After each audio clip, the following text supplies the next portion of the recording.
All right, update number 21. Here we go. Sorry for missing last week. I went to play basketball and I was too tired afterwards to make the video. But this is my entire M1 account. For those of you who have never seen any of the videos, for those of you returning, I appreciate it. Hopefully, you keep getting inspired or motivated to keep investing into your future.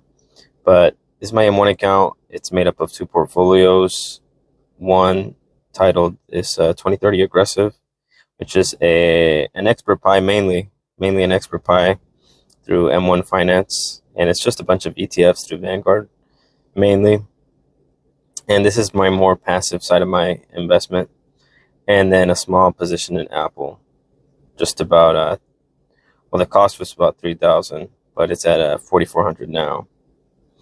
But any money that I invest into stocks, or just in general into my M1 account, half of it goes towards this 2030 aggressive portfolio, and the other half goes to this high dividend portfolio. Now, this portfolio has a bunch of stocks, individual stocks that I've picked, and not always for the right reasons.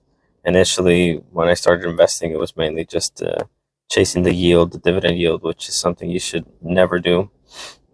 I never really looked at fundamentals or anything. So that's something I'm working on now, and I will continue to improve on as time progresses. But let me go over real quick the last week what the portfolio looked like. So on the last week was the 25th. So on the 25th, this portfolio was at 46,256, and now obviously it's at 46,141. Peaked up a little bit here, 46,700. Came back down. Let me do the other portfolio as well. So this is my 2-week portfolio review, or M1 account review. So this was at 39,232, spiked up 39,500 before coming down to 39,280.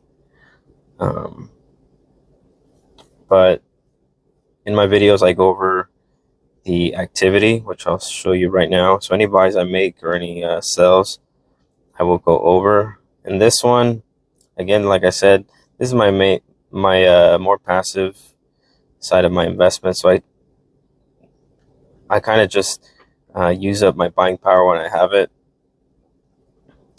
and then it'll buy a lot of the ETFs in that expert pie through M1 Finance. And then occasionally, I'll receive dividends like this, but no dividends these past 2 weeks in this account. And then for this one,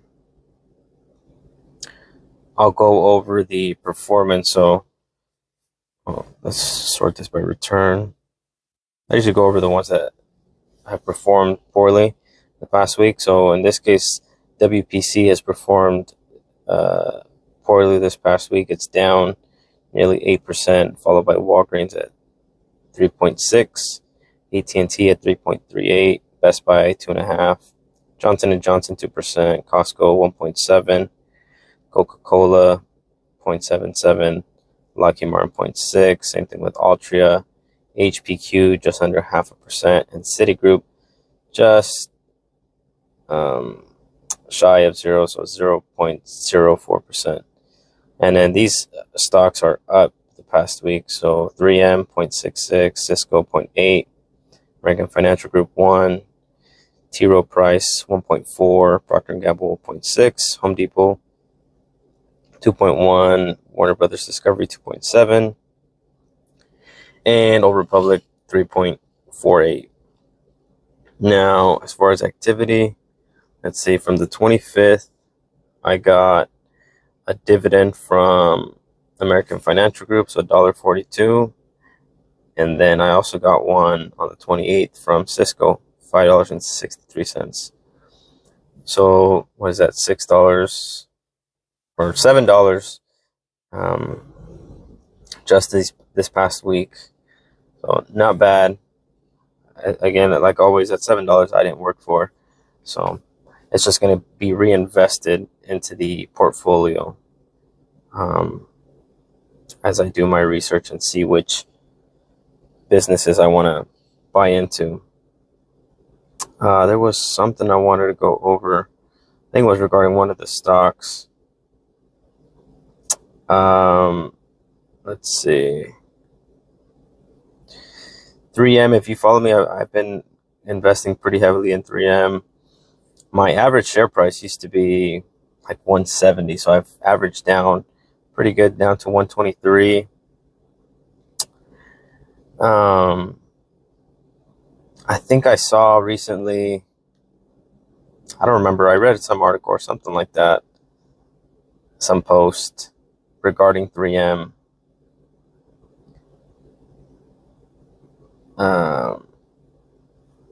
I think some analyst, I don't remember from where, probably some financial institution like some bank, they believe that the earplugs lawsuit would be settled at around 10 billion. 8 to 10 billion, I think is what the article said. And I think that may or may not be accurate. There's no way to really know. So I'm not really hoping for anything. I just don't know. And I've I guess made peace with that I don't know. We don't know what will happen. No one does. But I still think the business is good. I still think they make quality products. And once they stop making those quality products, I think that's when the business will be in trouble. But obviously they got to deal with this litigation. And the reason the stock jumped up was actually because 3M beat, I believe, both on earnings and revenue recently.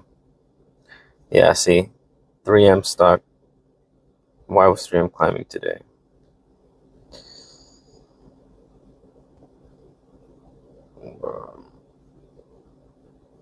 Top low expectations in the second quarter earnings report and put a multi-billion-dollar lawsuit behind it.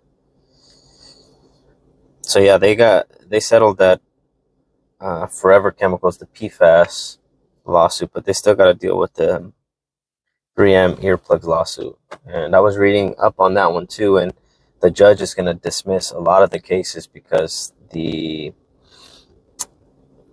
I don't know what they're called, the plaintiffs, the ones claiming they suffered some sort of hearing loss, they're not providing the documents that the court is asking for. So the judge is dismissing a lot of the cases. So we'll see what the ultimate settlement is in the near future. But until then, who knows? I think 3M still is a good business. I think they make quality products, and I think they'll come out ultimately on top. But again, who knows? That's just my take. Other than that, the portfolio's up 2,000 since 2 weeks ago. 2 weeks ago it was at 84, so now it's at 86. And you can see right here in green the $10,000 gain. So that's my update. I hope you guys get some form of motivation again to invest in your future, and just know that it's not that difficult. I'm currently reading Peter Lynch's One Up on Wall Street, and it's a good book, I think. I think I linked the audiobook in the previous video, but if you get the physical copy, there's a bit more information and he goes over more examples. So definitely a book I'd recommend. But let me know what you guys think, and I'll see you guys next week. Peace.